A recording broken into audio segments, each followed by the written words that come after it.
All right, money on the way here for the new TZ Bridge construction project. Public Authorities Control Board approved half of what Governor Cuomo wanted here in terms of using the clean water funds to help finance bridge construction. The board has authorized a $256 million 5-year no-interest loan.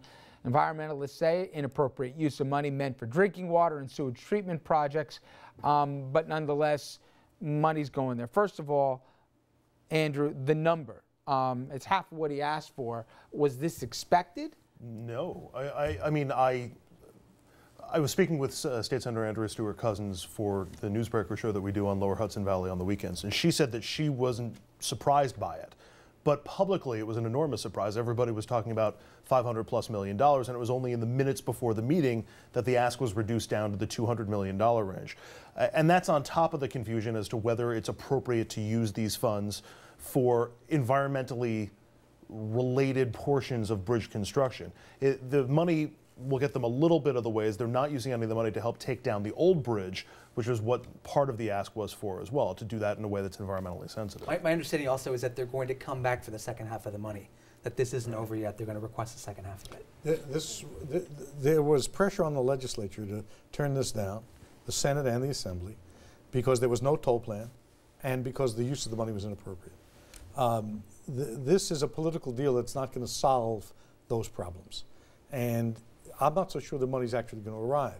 The environmental community says they're going to litigate. If they do that, that money will perhaps not arrive or have to be returned or be taken off of next year's allocations from the feds. And EPA still has to weigh in on this too. They have to give their blessing. EPA has said in a Syracuse paper, after this deal was known, that this changes nothing. So to the extent that there are issues that are unresolved, they're still unresolved. But you're talking as residents, I believe, that live on the Westchester side of the bridge. Of course, I live on the Rockland side of the bridge. And I honestly believe, Richard, that if you talk to Rockland residents, they don't care where this money's coming from. I understand the politics of it, but this is one of the reasons why Andrew Cuomo was elected governor of this state, because the perception is he gets things done. Now, of course, Bill and County Executive Astorino might take a different approach on this, but that's one of the reasons why he was elected. And Rockland just wants a bridge that works without a 2-hour traffic jam every morning. The source of the money leads to questions about tolls, and you're looking at the possibility of $15 tolls as early as next year. People of Rockland Do you think that, want to know what the toll plan is. How do you think this plays out, Phil? Well, well, first of all, I think that's the whole question. Everybody's wondering where the money is coming from, and when you can only get half of it, despite the fact that they're going to come back for the other half, it raises all kinds of questions, and they still haven't talked about what they're going to do on the toll money. They don't want to say until after November. I mean, which seems nakedly political. Right. I mean, before you know it, they're going to come back with the idea of putting advertising out there. You know, I mean, call it the Brodsky Bridge. Richard, you'll like this. This is tee this one up for you. Mr. Brodsky, among his many things, is also a journalist, whether he likes to admit it or not. Yes. He's got a plan on what we got to do, speaking of money, with the $3.3 billion in the PNB Paribas cash deal. Now, his op-ed piece, you might have seen in the Daily News, says the money should go towards transportation infrastructure, going on to say if you're interested in long-term economic growth, there's no better capital investment. It goes on, but your point, and believe it or not, you agreed with McMahon. Talking about let's be careful. It wasn't my point. Example, Libya, right? And with Astorino, we had the same op-ed. Quiet. The point of the piece was that this is a non-ideological position.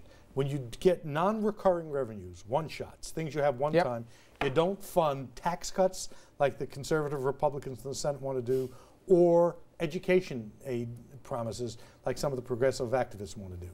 That point has to be made. The other point, I think the reason EJ and I did this jointly, is that there really comes a time when ideology has to step back. So give an idea where the money would go. So before we run out of time, where would the 3.3, if we spent it on infrastructure projects, the suggestion what would we it look made like? Half goes to the MTA capital plan, half goes to the statewide road and bridge program. Those kinds of one-shot revenues can be used for capital purposes, takes the strain off everybody's budget. They shouldn't be put in rainy day funds. That's just a way in which you stretch out its use for operational costs. But it ought to be an issue in the governor's race. Astorino has said that's what he wants to do with it. Cuomo has always said that kind of thing. He hasn't spoken about this kind of particular situation, but you don't use one-shot revenues for recurring expenses, and that principle everybody ought to agree on. Do you think we'll actually know before November how the money will be spent, depending on who wins? I mean, your guys already said it. Do you think the governor? It's a budget item for next year. Okay. When we come back, yet another Atlantic City casino says it's going to shut its doors. That is, Jersey reconsiders how to make casinos work. Should New Yorkers be worried about plans for casinos here as part of the big recovery plan here? We'll talk about whether it's a good or a bad bet for New York straight ahead.